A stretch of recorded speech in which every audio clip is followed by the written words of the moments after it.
the non-negotiables, the critical thing for me is people come up with these long lists. And what we've got to ask them at that time is, really? Because here's the thing, if we agree it, we have to do it every single time. When it's dark, we're tired, we don't want to, we're having a tough time. Guess what? We've got to do it every time. Is this still your list? And then the list starts to get shrunken down.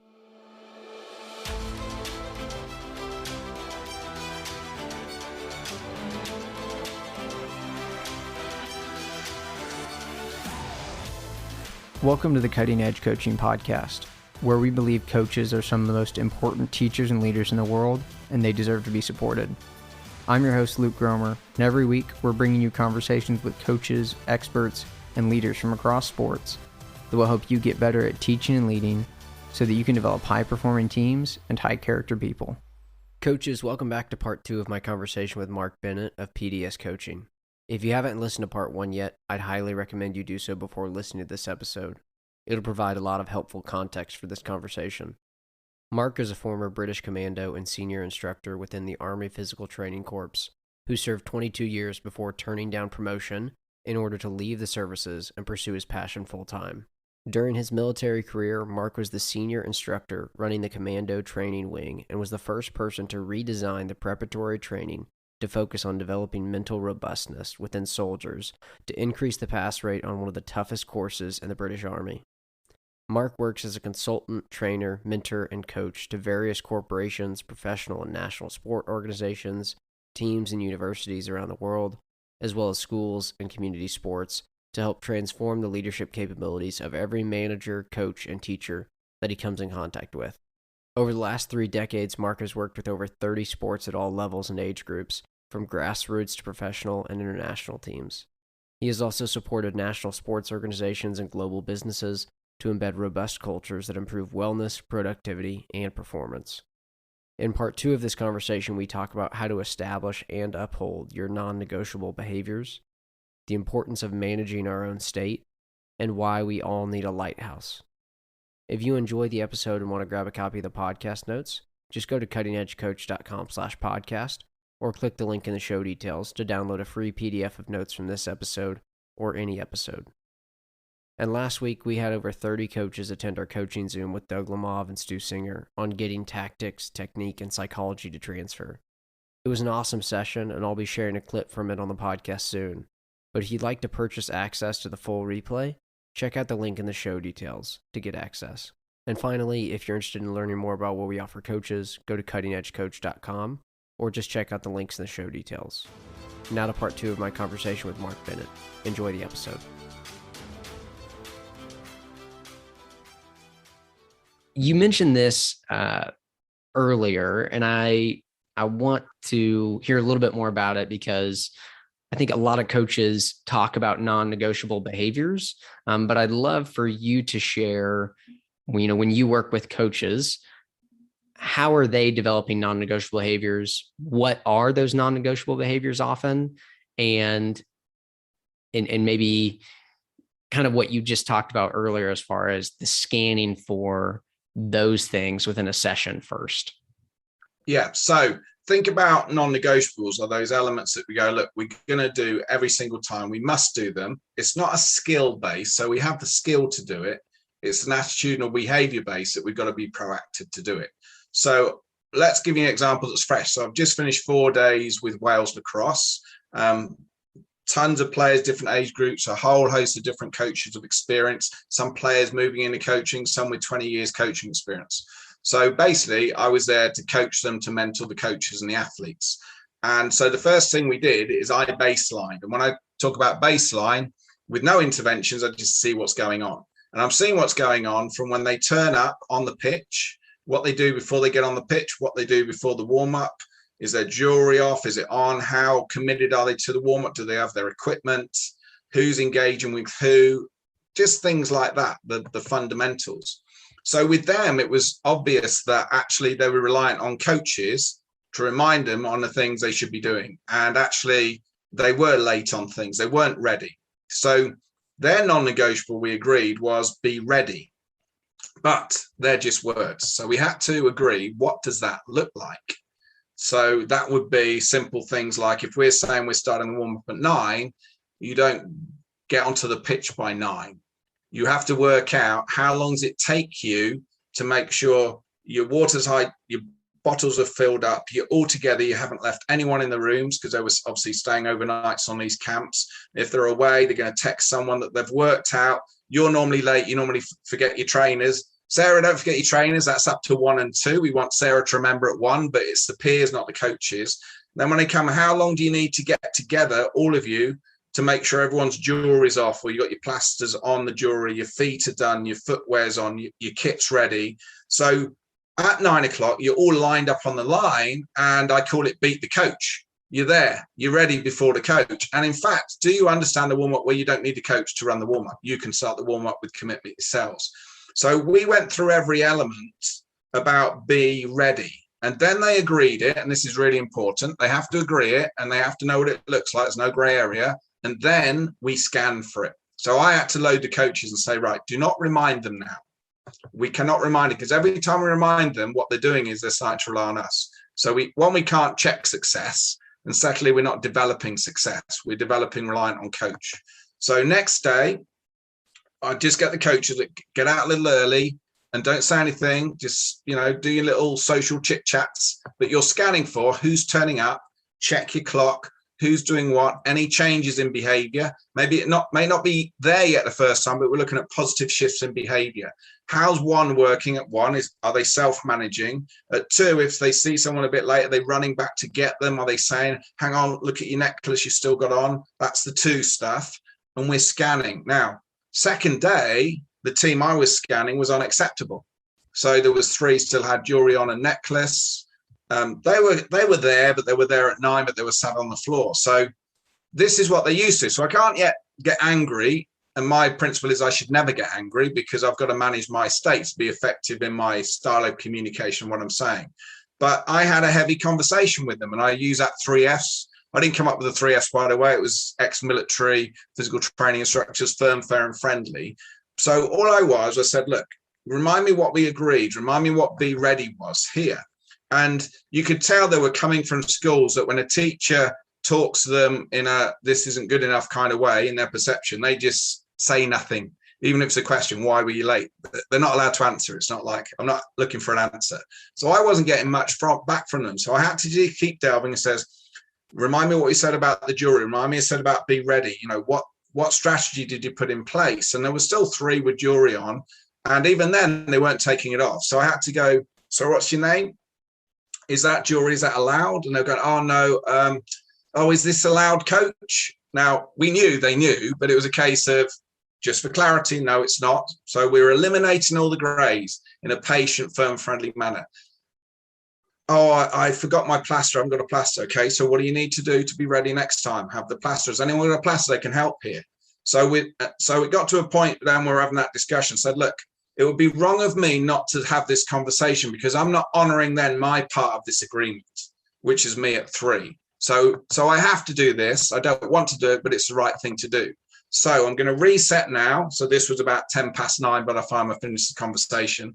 We're going to go again at 20 past 9 and show me be ready. And then tomorrow and at lunchtime, after lunch, show me be ready. And I just stepped back. So then they were ready. And guess what? Next lunchtime, they were ready. But after that lunch, when they were just having a bit of a chill, I went back to them, which we need to do, by the way, and I'll share this after this. As I went back to them when they were in a good state, and I said, look, what did you think about that chat in the morning?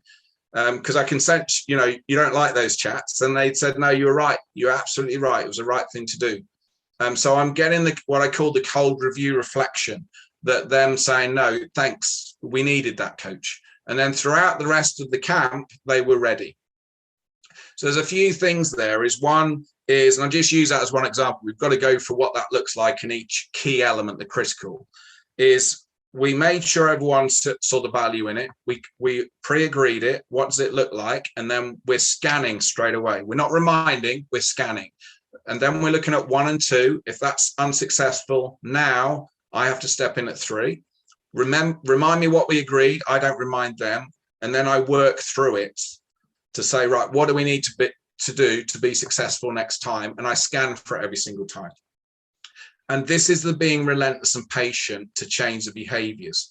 So non-negotiables are something for, and this is really important because I see a lot of coaches go, oh yeah, Mark, we do them. And I said, well, what did you do at the beginning of this season? They give me this long list. And I say, okay, so that's quite long. So in this session, I haven't seen you hold anyone accountable to any of these in this session.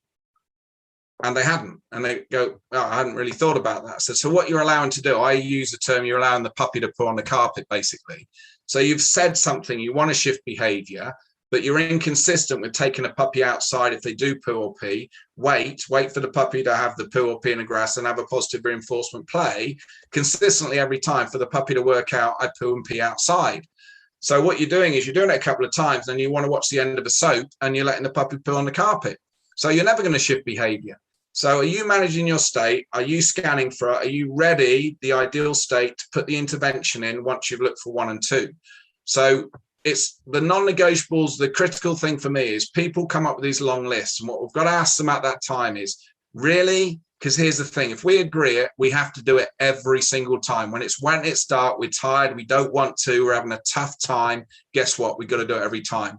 Is this still your list? And then the list starts to get shrunken down. But it's the critical stuff. Does that make sense, Luke? Yeah, that's really good. And I love the really specific example you shared with those players and just the really simple non-negotiable behavior, be ready. And then making sure that we get clear on what it is. This is what it looks like. Asking them, what does it look like? Right? How much time are you going to need? What are you going to need to do beforehand?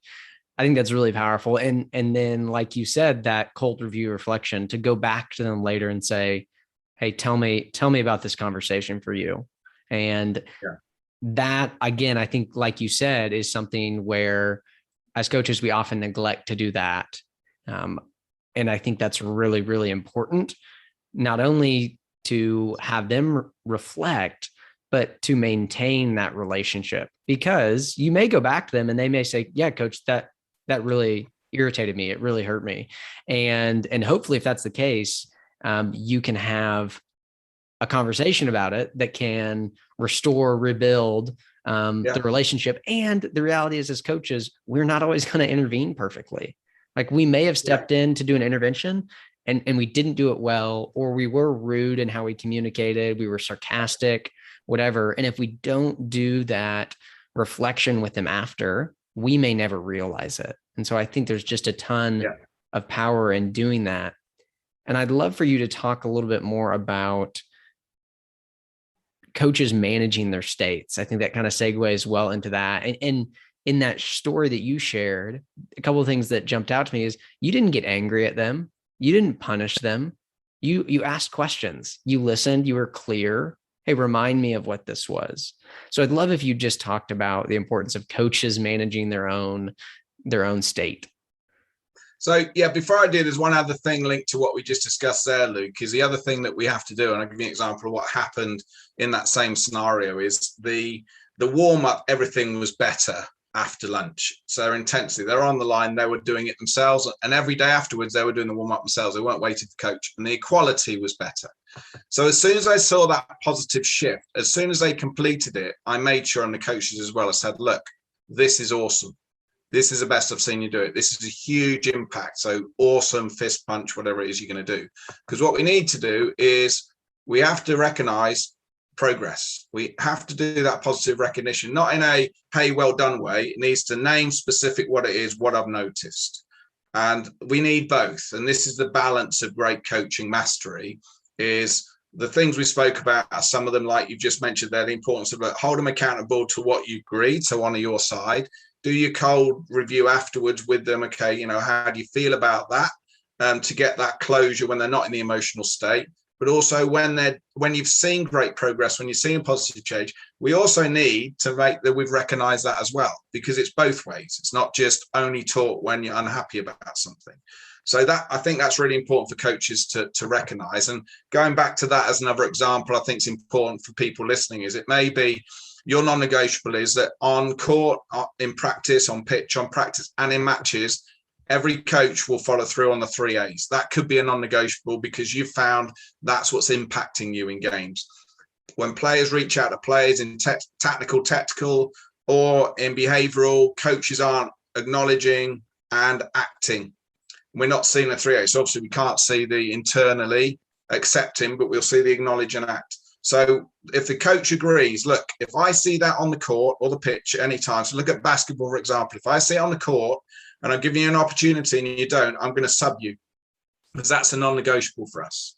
So that could be a very emotional sub for somebody that hasn't done that. So you're looking at 1 and 2, because you're looking at 2 to see if you can follow through. No, it's not happening. Okay, sub, because you've agreed it and you're honoring it.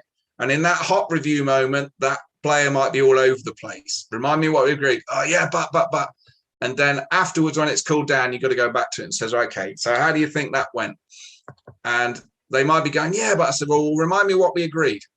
So if I let that go, what do you think that would have told the rest of the team? Yeah, that you don't mean it. And actually it's not real. I said, so what was the right thing for me to do then? You had to sub me, coach. I said, okay, I appreciate you saying that. What can we do next time to prevent that from happening? What do you need from me? What do you need from the players? What do you need from yourself? And come up with a strategy for success. And that's an example, another example. And I use that because that's actually used in a performance environment of the follow through, not just in the moment, honoring it. When you don't want to sub that player because you know it's going to be uncomfortable. You've got to follow through. But then that follow through conversation afterwards to make the connection and the strategy for success. That's really important. Yeah, that's good. The follow through is so critical. And again, sports are such an emotionally charged environment. And like you said, sometimes we avoid following through because it's going to be uncomfortable. And we sub that player out and we know, oh man, this kid's going to be frustrated, or his parents are going to be frustrated, or like whatever that factor internally is that we're dealing with. They're real. And sometimes they keep us from making good decisions. Just tell me a little bit about, if you're working with a coach who really has difficulty managing his own state emotionally or mentally within a session, you've observed his baseline and he's just kind of all over the place. What are you doing to help him find a better state? So my interventions with coaches start with them filming themselves. So I get them to film their practice and their matches, because some coaches are very different animals in practice and in matches. Some are very good in coaching practice, but in a match, when things are going well, they become these emotional nightmares and just crazed people running around shouting and totally losing it. So I get them to film both. And then part of the filming is just film enough so everyone forgets it there. It doesn't take long. And then just pick one of those sessions. And although it's time consuming the first time, we shorten this down. But the first time I say, look, just watch for it on your own, turn the phone off, no distractions, and write timed notes. And I only want you to look at the behaviors of yourself and the players, how you interact, what you say, how you say it, based on what you see on a video. I asked them to put a chest camera on, because then they see what they see in the moment, as opposed to a side camera where you're going to get a different angle. And they just write time notes, and then they send them to me. I go through them. I put my little notes on, then we catch up together, share the notes of both of us. We put the video on and we work through it. And what that does, just by them watching it, it's a huge self-awareness element. Before me having a conversation, they'll be going, oh my God, I did not realize I was like that in this situation. But at least it's kind of reality baseline. It's a bit like a covert recall, but in an honest kind of way to the coach. And then from that, we just put in, okay, so let's agree our work on. And we're not looking to change things overnight, but what can we do? Now, there's some strategy you can put in place. So if you're working with higher level teams, this happens a lot, but what permission have you given your assistant coaches, if you're head coach in, if they see you unraveling, what word have you given them that they can say to you that you have to follow through on the 3As with? So that's something that you put in place early. And then if they say it, you've got to follow through on it, because you're not in a state to recognize it. Or if you feel yourself going, you can't regulate, agree what you're going to do with an assistant coach. Now, sometimes it may be, some people have come up with strategies where they said, well, if I feel myself losing it, I'm losing the game. Actually, I can reach out to another coach, go, right, you lead on subs now. And I'm going to give myself 5 minutes. And it may be just that trigger process, but whatever it is, we come up with that strategy and then we continue to follow it through. So the video is huge. And then obviously we can do the tools like we said about ideal self and what's it feel and look like, and just step back, scan again, remind me of success. And this is again great in matches. If the coach has said to the players what's success for us in a match, and it may be about committing to every shot or get there first, which means by that is when you lose the ball, you're always back in place before the opposition. You're always, irrelevant of the ref call, you're always in position first. Then it helps the coach remind them of, what did I say success was? Well, let me just scan for that. And it helps them get present again. So there's many, because it's very individual, many, and it takes a long time, but the videoing and watching it back is the key. It's the self-recognition of the detail of that is the first step in that change. Yeah, I love that. Self-awareness is huge. I just actually released an episode with a volleyball coach, and he was talking about his own evolution and growth as a coach. And he said that really what spurred it was he just kept watching his practices and being so annoyed at himself. And he was watching, he's like, man, why don't I just shut up? Like, why, just recognizing that he was intervening ineffectively and coaching effectively just because he kept watching his practices and he just couldn't see anything else other than his coaching behaviors, and just became so aware of it and led him on a journey of growth. So I love that. And the other thing I love is giving the other coaches permission to intervene for you and your behavior, because I don't think that's done very often. And I don't think that often coaching staffs, they're not aligned around a framework like we've been talking about. They don't share common language, but telling an assistant or telling the head coach, hey, when you see me do this, intervene in this way, and I'll follow those 3 A's, right? I'll acknowledge it, accept it, and act on it. Yeah.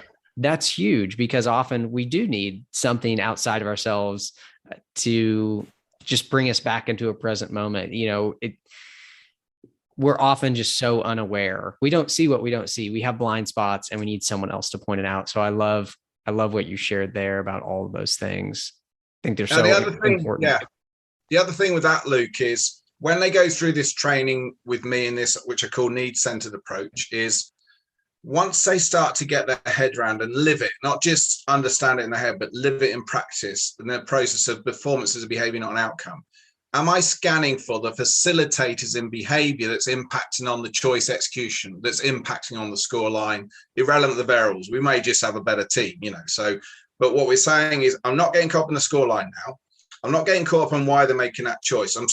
I'm looking back of how's the player's states, how they're scanning, how's the choices. If I'm subbing, okay, talk to me, use the action review process. What often happens is it puts the coach back into identifying the source of an issue, and it allows them to have a more objective intervention and not an emotionally led, I'm unhappy, I'm frustrated with that player.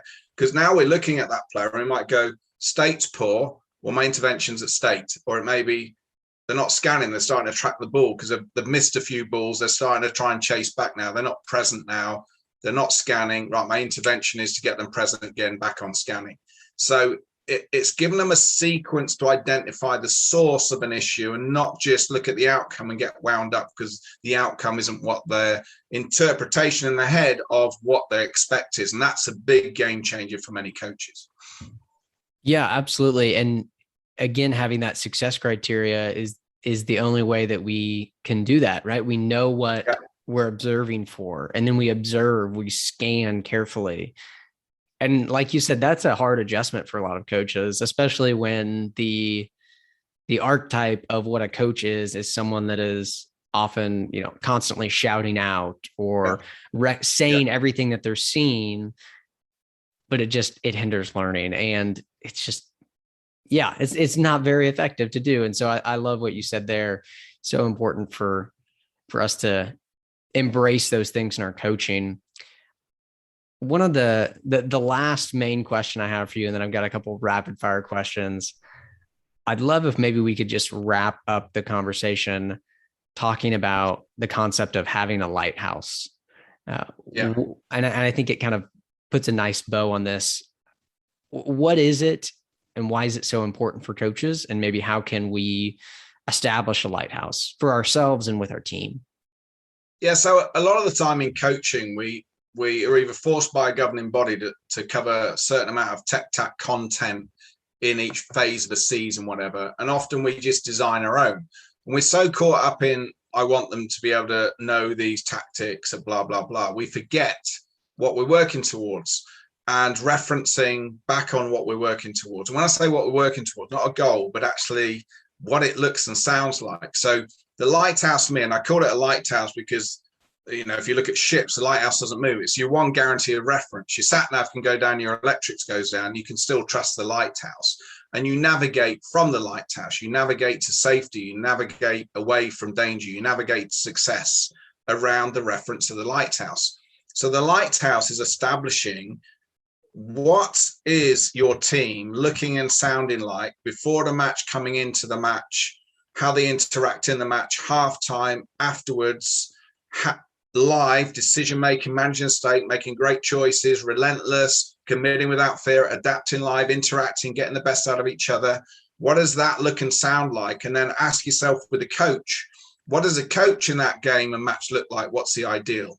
So how is your state? What are you scanning for? How are you impacting on the behaviors, the state, and the performance potential of every single athlete in that team to help them play to their best within the variables we know now is success? So understand what that is and where does that fit within the interaction of the amount of permissions and decision making an athlete can make without fear, and the amount of lack or level of control from the coach from the sideline. So once we've established that, then that's our reference. So then what we can say is, well, if that's how I want the players to be in a match, then what does practice need to look like? Because practice needs to be anything that's critically impacting on us to become the lighthouse is our practice content.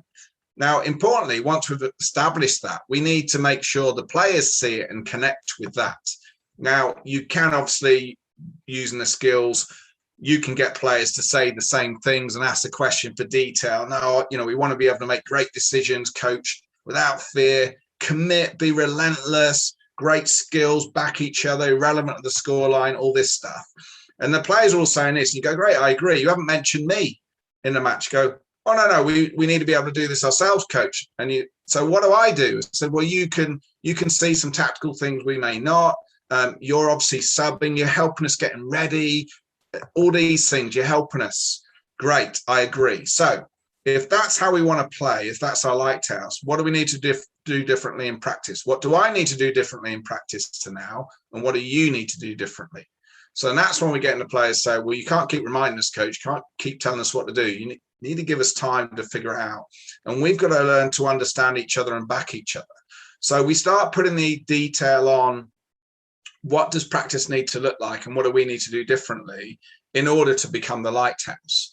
And then when we're designing our content, what we need to say is based on where we are ready when we're ready. What's the most important? And also then, what are the fundamentals? Do we know them? Do we understand them in order to grow? And obviously the fundamentals for me are the software. Then the fundamentals in the tactical are just knowing the basics of defense, midfield, offense, transition, understanding the words to say. When you hear a word, what does it mean? Can you commit to it?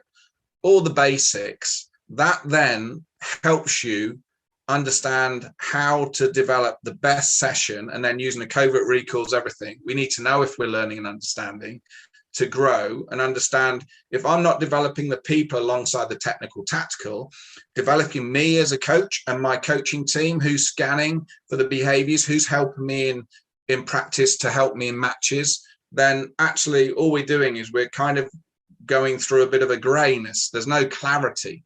So there's more to the lighthouse than that, but in a simple way, we imagine what it looks and sounds like for coach and players before, during the game, the match, on the pitch, irrelevant of the scenarios, the environment. And then we backtrack to go, okay, well, what does practice need to look like? What do I need to do differently? What do you need to do differently? And then everything is referenced towards the lighthouse. So when you're having a bad day and it's wet and it's cold and everyone's tired and now they're not committing, now they're not doing the 3 A's, we can say, remind me what we said success was. Remind me the lighthouse right now. So in these moments now, these are opportunities, because there will be times when we are tired, it is wet in a match. So fantastic opportunity. So what would the 3 A's look like now? If we're building towards that lighthouse still, then the players will say, Well, we've got to follow it through, coach. Okay, how long can we go for? Then we can put a reset in. Tell me how long you can go for, committing 100% now and exploiting this situation right now. And then all of a sudden we've switched the mindset. So that's an example of how we can reference back to the lighthouse with our non-negotiables that are built towards the lighthouse, and our success criteria, which is a facilitator to the lighthouse, with a rule of three, which is building the players in the way we want them to for the lighthouse with the 3 A's. That's so good. Yeah, that ties so much of it together. One of the biggest things I'm taking away from this whole conversation is the question of what does it look like? Just across so many of these things and coaching behaviors and what we're planning for, like, what does it look like? And do they know what it looks like? And I think that's huge. Man, what a powerful question for us to ask ourselves, to ask them, what does it look like in all of these different situations with our non-negotiables, with our success criteria, with all of that. This has been amazing. I've enjoyed it a ton. I've got a few quick rapid fire questions for you, and then I'll let you share with the listeners where they can connect with you and learn more about the work that you do. I know that you coach coaches, so feel free to answer these questions from that viewpoint or that lens. Here's my first one. The most fun part of coaching is? It's just seeing the engagement when you've got an athlete or a coach gets the light bulb, sees it, and then sees the impact it has with others. I mean, that for me is where, I'm smiling inside, not giving the game away. Yeah. That's awesome. I love that. Here's the next one. I wish I would have known blank before I started coaching. I wish I would have known that there's more ways than the ways I was being taught. Say more about that. So at the time, I mean, even at school, my parents used to come to the school and dread the end of term school reports, because they'd have 3 teachers that would say, Mark is my dream student, is phenomenal. And every other teacher would say, your child is going to end up in prison. He doesn't listen, he challenges, is disobedient, is disengaged. Because I didn't sit, the 3 that got me, they basically said, look, and it was all practical based, it was art, metalwork, but they just went, yeah, come on with a idea, go for it. And, I was off, didn't even manage me at all. The others was, I'd ask the why question, and they were just going through content, and they were saying, do this. And if I challenge them to the why, they just give me a dismissive answer. But they were saying, look, you need to understand this is how you learn, so you need to do this way. They weren't actually saying, maybe I need to adapt my style, there are other ways. They were basically saying, this is how we teach now, this is the process of teaching, and you need to learn. So they weren't helping me learn by telling me I need to learn in the way that I don't learn, kind of thing, in the environment and the interaction. So I went through that for a long time, and I could have done a lot better at school. And I went into the military, and it was very similar, the EDIP, explanation, demonstration, imitation, practice. And I just found that there was so many people that were failing because we weren't helping them understand how to get the best out of themselves, how to manage their state, how to make their own choices. And only when you get in the military to the special forces do they encourage that. But in basic training, it wasn't. It's almost, you're this level, so therefore you can't think for yourself. And I just found that really frustrating. And that's why in the 90s, I started to challenge myself, who was a commando trained physical training instructor, to start looking for different ways. And I didn't get it right initially, but 30 plus years later, and I do believe I have got it right. But there was no internet at the time. I didn't know anybody that was sharing my mindset. So I had no one to go, Mark, you're on the right path. Let me help you. It was just everyone saying, no, you're doing it wrong. Yeah, thanks for sharing that. And I enjoy just hearing some more of that background and that journey for you. I think that's powerful. And I've just been challenged by the question of, is there a better way? Asking ourselves that continually, even when we feel like we found something that works. Okay, is there a better way here to do it? I think that's such a powerful mindset for us to have. And hopefully we have that, because I think that's what we want from our athletes, and just the importance of us modeling a growth mindset, a commitment to learning and getting better, I think is important for them to see us model. Here's my last rapid fire question for you. I know I'm successful as a coach when I'm no longer with those people and they're still applying the principles that are effective for them in those moments and adapting live without the need for me. Oh, that's really good. That's really, really good. Well, Mark, this has been fantastic. I know it'll be valuable for a lot of coaches. Before we hop off, just share with coaches where they can connect with you and get access to what you do at PDS. So I'm pretty much standard. I'm PDS Coach. So that's Papa Delta Sierra, PDS Coach. On Twitter, I'm PDS Coach. On Instagram, although I can't get my head around that, I'm PDS Coach. My website is pdscoach.com. The website has got over 50 podcasts free, loads of me presenting, some video examples. And very, very soon, there's going to be an automated online course for the people that can't afford me to come in and coach and mentor your team virtually and live or organization. There's an online course that will take you through all of this and much more, with me doing tutorials on every element, how to understand it, how to bring it alive, how to keep it around in different environments at different age groups. So that'll be going live on a very budget price. Everyone says I'm charging too little, but I think it's just to get it out for the people that can't afford to get on normal coaching courses. So yeah, the Twitter will be the most I use, but the website has got all the resources on it for you. That's fantastic. Well, Mark, thanks again. I appreciate your time and everything that you shared with coaches today to help them get better. I'd say the last thing, Luke, is when you said they're the best way. I think the one thing I've just got to add there is get coaches to understand there can be many right ways. It's just never limiting, is this the only way? And think of that the same as the athletes. If you have a way of doing things, it doesn't mean to say that's the only way to do it. If the athletes come up with something different that isn't your way, but it works, go with theirs. And it's always a great mindset to think like that. Yeah, that's fantastic. Well, we'll end it on that. Thank you again, Mark. I appreciate your time a lot. Thanks, Luke. It's been a pleasure.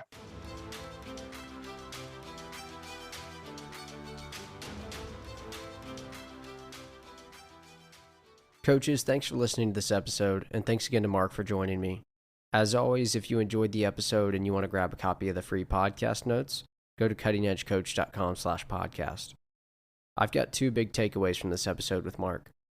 Number 1 is what Mark shared about non-negotiables. If we're going to establish non-negotiables, we should shrink our list to what's essential and commit to observing, reinforcing, and holding those non-negotiables every single day. If we're not willing to follow through on what we establish, then it will undermine our leadership and culture. And number 2 is the question Mark asked when we were discussing the importance of having a lighthouse. If that's how I want my players to be in a match, then what does practice need to look like? We need to get clear on the ideal version of our team, not just the technical tactical, but the human interactions and the culture. Once we're clear on that, it'll provide so much clarity about what's important for us to focus on in our practices. Hey, if you enjoyed this podcast or you enjoy the Cutting Edge Coaching podcast overall, would you take a minute to either leave us a rating and review on Apple Podcasts or Spotify, or give us a shout out on Twitter? It goes a long way in helping us share with other coaches. And don't forget to check out the link in the show details if you'd like to purchase access to the Coaching Zoom with Doug Lemov and Stu Singer. And if you want to learn more about how we serve coaches, go to cuttingedgecoach.com. Thanks for listening to the podcast.